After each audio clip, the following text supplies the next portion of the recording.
من الرباط، حيث أشرف رئيس الحكومة عبد الإله بن كيران على توشيح صدور عدد من الأطر بالحديقة الوطنية للحيوانات بالرباط أنعم بها عليهم صاحب الجلالة الملك محمد السادس نصره الله، تقديرا لجهودهم في إخراج هذا الفضاء البيئي إلى حيز الوجود. عبد الحي البقالي وعبد الرحيم فيلو.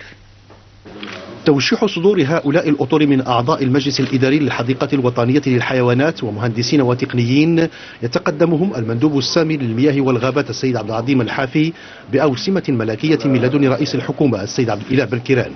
يأتي كتقدير لما بذلوه من جهد ككفاءات مغربية لإنشاء هذا الفضاء الإيكولوجي الذي يوفر للمغاربة حديقة حيوانات ذات مواصفات عالمية.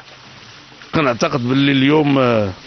جات المناسبة باش نجيو نزوروها أولا ونقوموا فيها بهذا العمل الجميل اللي هو التوشيح ديال مجموعة ديال الناس اللي سهروا على هذا المشروع من قبل جلالة الملك نوبوا فيه عليه، وهذا شرف لي شخصيا ثم لهم، ثم بعد ذلك نلقيو واحد النظرة ولو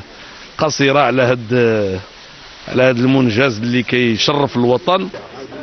جولة بممرات الحديقة التي أقيمت على مساحة 50 هكتارا تمنح الفرصة للزائر كي يطلع على أصناف متعددة من الحيوانات المحلية كأسد الأطلس أو المستوردة من إفريقيا وقارات أخرى، والتي تتطلب عناية فائقة لرعايتها، وهذا ما يحمل المشرفين على الحديقة مسؤولية قصوى لضمان استمرارية هذا الفضاء الطبيعي في أحسن الظروف.